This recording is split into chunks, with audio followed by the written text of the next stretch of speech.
महाराष्ट्र विधानसभा में अब टिकट बंटवारे की तस्वीर साफ होती जा रही है, लेकिन सीएम फेस एक बड़ा सवाल बन गया है। मंगलवार को नामांकन की आखिरी तारीख है। ऐसे में सभी दलों के कैंडिडेट्स की लिस्ट लगभग फाइनल होने की कगार पर है।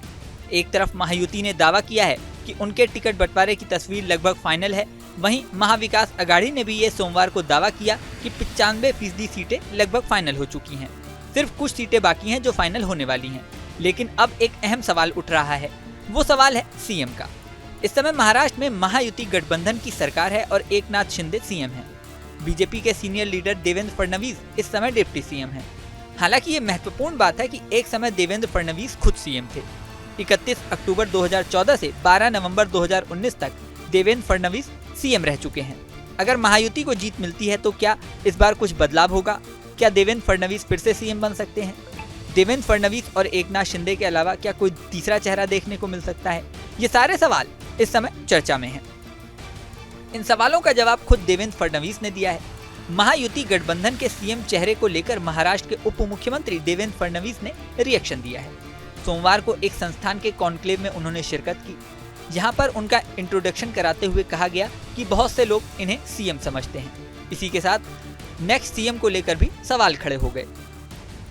ऐसे में देवेंद्र फडणवीस ने कहा कि कुछ लोगों ने मेरा परिचय कराया तो कहा कि कुछ लोग मुझे सीएम समझते हैं। ये लोगों की समस्या है कि वो क्या समझते हैं, मैं तो समाधान मानता हूँ, इसको समस्या नहीं। हालांकि मेरे कहने का मतलब ये नहीं है कि मैं सीएम बन सकता हूँ। मैं सिर्फ ये कहना चाहता हूँ कि इस बात से परेशान होने की जरूरत नहीं है कि सीएम कौन होगा कौन नहीं। उन्होंने आगे कहा कि महायुति गठबंधन को सीएम उम्मीदवार घोषित करने की जरूरत नहीं है। मुख्यमंत्री कौन बनेगा ये चुनाव के बाद घोषित कर दिया जाएगा। हमारा संसदीय बोर्ड तय करेगा कि महाराष्ट्र का सीएम कौन होगा। इसके अलावा देवेंद्र फडणवीस ने दावा किया कि लोकसभा चुनाव में हमारे गठबंधन को महाराष्ट्र में सीटें कम मिली, इसकी वजह थी वोट जिहाद। देवेंद्र फडणवीस ने कहा कि लोकसभा चुनाव में वोट जिहाद एक बड़ा कारक था। एक खास समुदाय के लोगों ने भाजपा के खिलाफ वोट दिया। उनका उद्देश्य था पीएम मोदी को हटाना, लेकिन ये इस बार काम नहीं करेगा। फडणवीस ने कहा कि इस बार महाराष्ट्र चुनाव में वोट जिहाद और फर्जी बयानबाजी काम नहीं आएगी। उन्होंने दावा किया कि 20 नवंबर को होने वाले चुनाव में महायुति गठबंधन की सरकार बनेगी और हम फिर से सत्ता में आएंगे। देवेंद्र फडणवीस से इतर बीजेपी की बात करें तो बीजेपी ने सोमवार को महाराष्ट्र में अपनी तीसरी लिस्ट जारी कर दी। बीजेपी ने 25 उम्मीदवारों की तीसरी लिस्ट जारी की है। बीजेपी की जारी लिस्ट के अनुसार हरीश मोरितअप्पा पिंपले को मूर्तिजापुर से, साई प्रकाश ठाके को कारंजा से, राजेश श्रीराम वानखड़े को तेओसा से, उमेश आत्माराम जी जावलकर को मुर्शी से, सुमित किशोर वानखेड़े को आरवी से, चरण सिंह बाबूलाल ठाकुर को कटोल से, आशीष रंजीत देशमुख को सावनेर से, प्रवीण प्रभाकर दटवे को नागपुर मध्य से, सुधाकर विठ्ठलराव कोहले को नागपुर पश्चिम से और मिलिंद पांडुरंग माने को नागपुर उत्तर से टिकट दिया गया है। इसके अलावा अविनाश आनंदराव ब्राह्मणकर को साकोली से, किशोर गजानन राव जोरगेवार को चंद्रपुर से, राजू नारायण तोड़साम को आर्णी से, किशन मारुति वानखेड़े को उमरखेड़ से, जितेश राव साहेब को देगलूर से, विनोद सुरेश मेढ़ा को दाहनू से, स्नेहा प्रेमनाथ दुबे को वसई से, संजय उपाध्याय को बोरीवली से टिकट दिया गया है।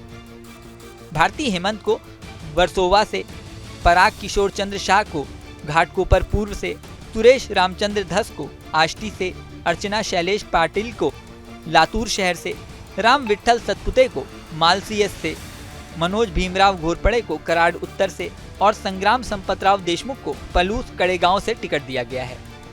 अब 29 तारीख तक किस तरह से नॉमिनेशन होते हैं, नॉमिनेशन के बाद आखिरी तस्वीर किस तरह से सामने आती है और 20 तारीख को वोटिंग के बाद 23 को ईवीएम मशीन किसके पक्ष में परिणाम घोषित करती है, ये देखने वाली बात होगी।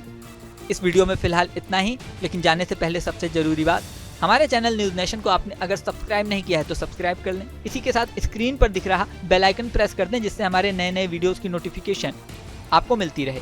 मिलते हैं नेक्स्ट वीडियो में, बने रहें न्यूज नेशन के साथ।